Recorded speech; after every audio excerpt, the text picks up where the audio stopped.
Oke, baik. Di sini kita akan membahas mengenai uji T-scale menggunakan aplikasi SPSS.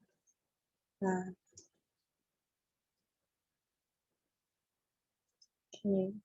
Nah, mungkin langkah baiknya sebelum kita melakukan aplikasi langsung melalui aplikasi SPSS-nya, alangkah baiknya kita akan memahami konsep dasar mengenai uji T-square itu sendiri. Nah, sebelumnya apa sih uji T-square itu? Jadi, uji square ini atau uji T kuadrat itu bertujuan untuk mengetahui hubungan antara variabel yang terdapat pada baris dengan kolom. Nah, jenis data yang digunakan dalam uji T-square berbentuk data kategori atau data frekuensi. Untuk persyaratan mengenai uji T-square itu ada beberapa.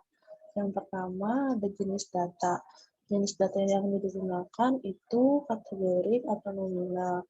Nah, untuk sampelnya itu independen, jenis data tidak terdistribusi sama. Jadi sebenarnya uji T-square ini merupakan uji non-parametrik, yang artinya data kita itu tidak terdistribusi secara normal.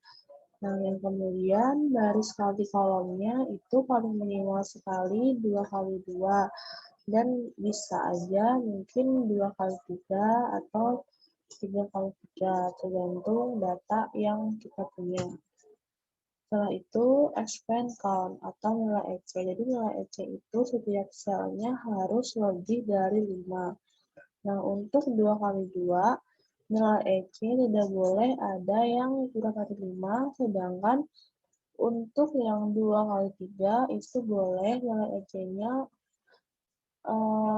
kurang dari 5, minimal 20%, yang artinya jika dihitung untuk kolom 2 kali 3 itu berarti ada 6 kolom, yang artinya dari 6 kolom itu hanya satu yang boleh kurang dari 5.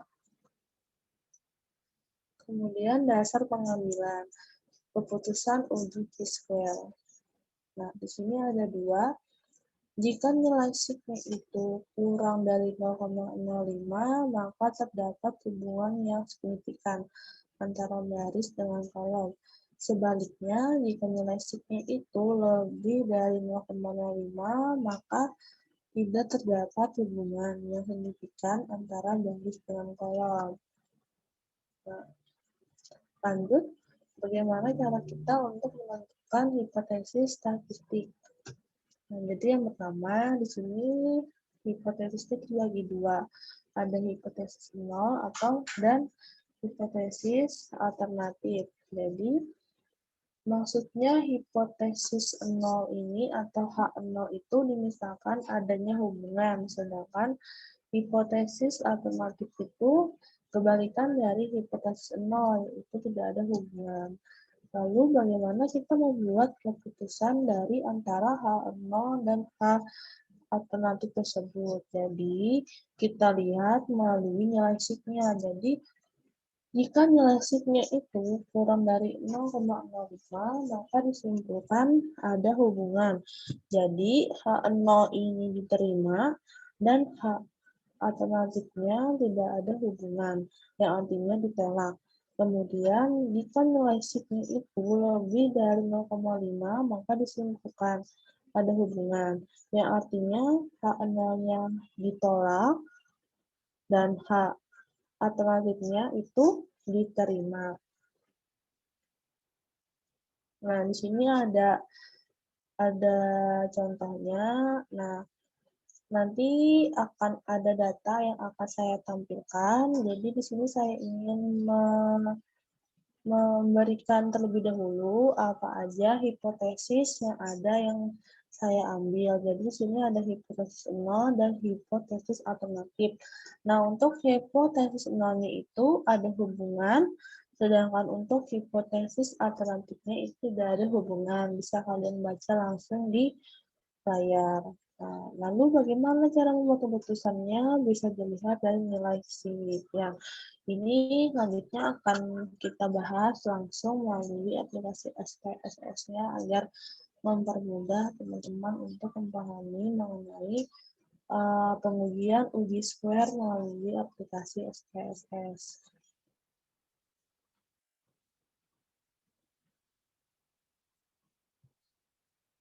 Nah, ini data yang saya punya. Di sini ada data pengetahuan dan data perilaku. Nah, sebelumnya ini sudah digabung dan sudah dihitung dari data sebelumnya, dari data ini. Ini sebelumnya sudah ada angka-angkanya, kemudian dikategorikan berdasarkan ada 3 kategori, ada kategori kurang baik, cukup baik, dan baik. Nah, di sini sudah saya kelompokkan per respondennya. Nah, jika kita sudah mempunyai datanya, dapat langsung kita aplikasikan ke SPSS. Oke. Jadi yang pertama itu kan di sini kita sudah menuliskan ada pengetahuan dan perilaku. Jadi bisa kita tulis perilaku dan pengetahuan. Boleh kalau mau pengetahuan dulu di atas atau perilakunya di bawah, itu tidak akan mempengaruhi hasil yang ada. Jadi di perilaku ini di cellsnya itu saya misalkan 1 itu kurang perilaku dan 2 itu dimisalkan untuk baik perilaku. Nah, untuk measure-nya itu nominal. Nah, balik lagi tadi kan syarat untuk uji T-square itu harus dalam bentuk nominal. Jadi kenapa saya mengambil ini? Karena sesuai dari persyaratan dari uji T-square itu sendiri. Nah, kemudian pengetahuan. Pengetahuan ini dimisalkan satunya itu kurang baik, duanya itu cukup baik, dan yang tiganya itu baik. Nah, jika semua sudah terisi, kita bisa mengisi data view. Nah, data view ini kita sesuaikan dengan yang tadi kita misalkan di variabel Q. Contoh, tadi kan perilakunya kurang perilaku otomatis kurang perilaku tadi kan kita misalkan angka 1. Jadi di data view-nya kita tulis angka 1. Seterusnya kita sesuaikan dengan data yang ada ini. Jadi kalau cukup baik berarti dimisalkan angkanya 2. Kalau baik berarti angkanya 1. Jadi disesuaikan dengan yang kita bikin di variabel view-nya itu sendiri. Nah, begitupun yang pengetahuan itu disesuaikan dengan yang kita misalkan di variabel view. Seperti itu. Nah, jika pengisian data sudah kita lakukan, kemudian kita bisa melakukan analisis. Yang pertama, kita menekan analyze, kemudian descriptive statistik, step. Nah, untuk perilakunya taruh di atas, dan untuk pengetahuannya taruh di kolom. Kemudian statistik, tekan G-square, kemudian cell, observe, express, dan persennya itu row. Continue. Kemudian tinggal kalian tekan OK. Dan nantinya akan keluar hasil seperti ini.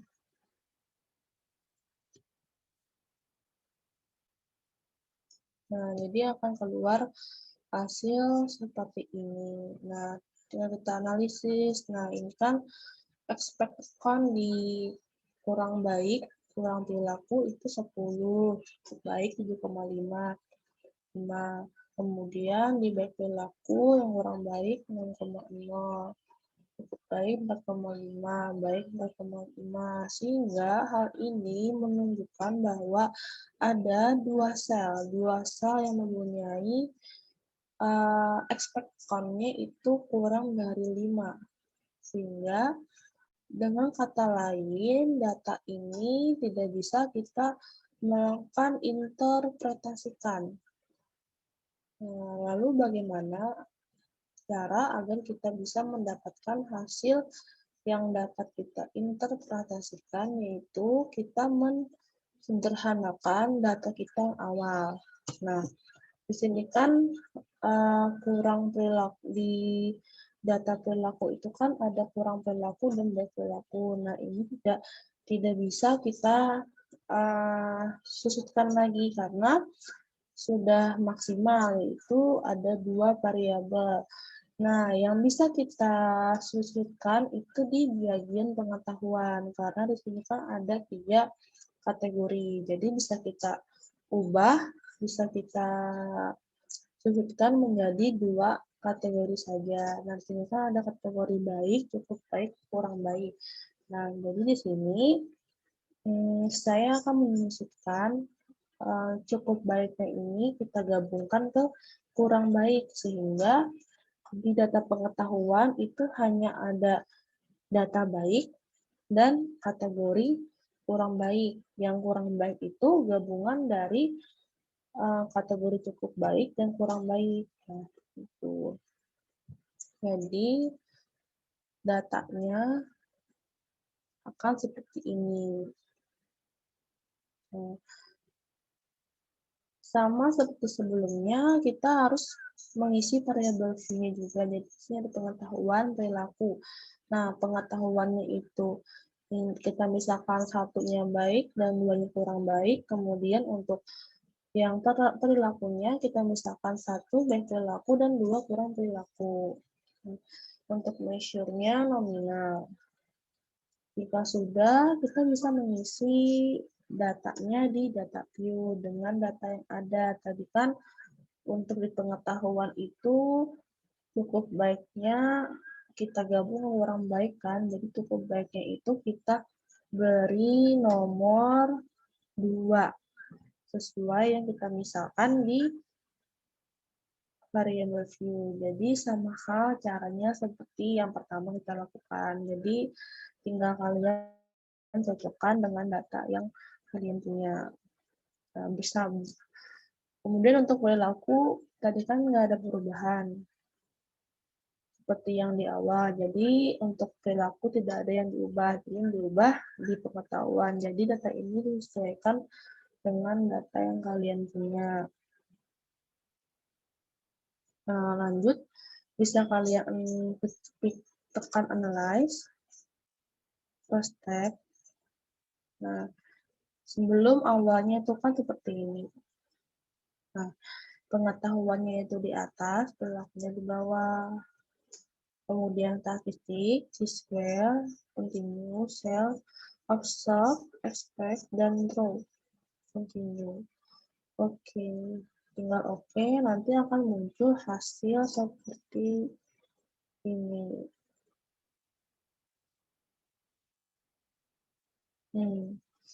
Nah, ini hasilnya. Di sini ada keterangannya bahwa ada satu sel yang mempunyai kurang dari 5 ekspektornya. Nah, tadi kan persyaratannya bahwa untuk 2 kali 2 itu 2 kali 2 itu tidak boleh ada yang kurang dari 5. Nah, sedangkan dalam penyusutan data ini paling maksimal sekali itu 2 kali 2. Nah, lalu bagaimana cara kita bisa menginterpretasikan data ini? Yaitu kita bisa melihat nilai Fisher kita. Nah, jadi jika nilai expected accord yang ada itu tetap kurang dari 5, maka kita bisa melihat dari Fisher test-nya. Nah, kebalikannya jika sudah dilakukan penyusutan dan hasilnya itu nilai expected accord-nya semuanya memenuhi syarat lebih dari 5, kita bisa melihat dari nilai percent square-nya. Nah, di sini kan kebetulan datanya setelah kita beri perlakuan digabungkan, datanya itu tetap ada sel yang kurang dari 5. Nah, kita bisa melihat dari nilai Fisher-nya. Fisher-nya di sini nilainya 0,03, yang artinya lebih dari 0,05, maka hasilnya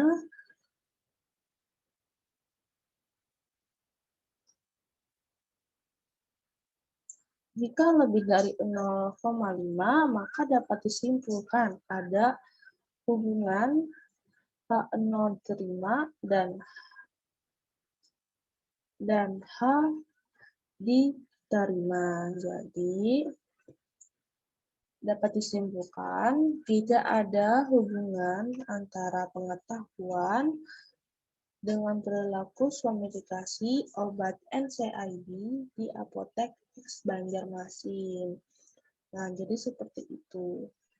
Jadi yang perlu diingat kembali, jika data kita itu hasilnya memiliki nilai expect account-nya kurang dari 5, dan jika 2 kali 2 itu tidak boleh ada expect account yang kurang dari 5, tetapi jika kolom kita itu 2 kali 3 boleh ada 1 expect account yang kurang dari 5.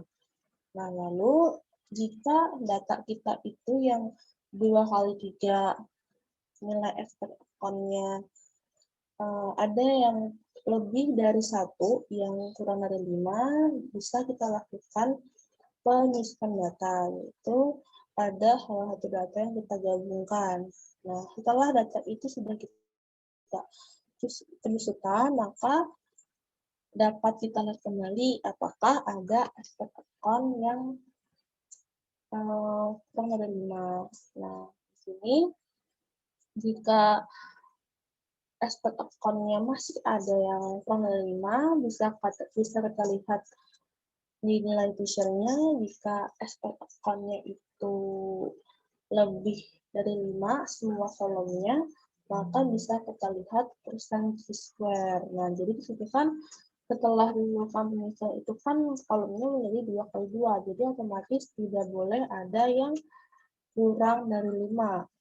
Jadi, untuk alternatifnya bisa kita menggunakan, kita lihat data Fisher, nilai Fisher extract test. Nah, di sini kan sudah ada nilainya 0,030. Jadi, seperti itu penjelasannya mengenai uji T-square.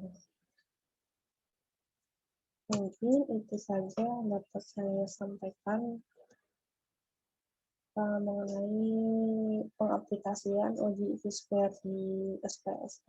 Semoga dapat dimengerti dan bermanfaat bagi teman-teman semua.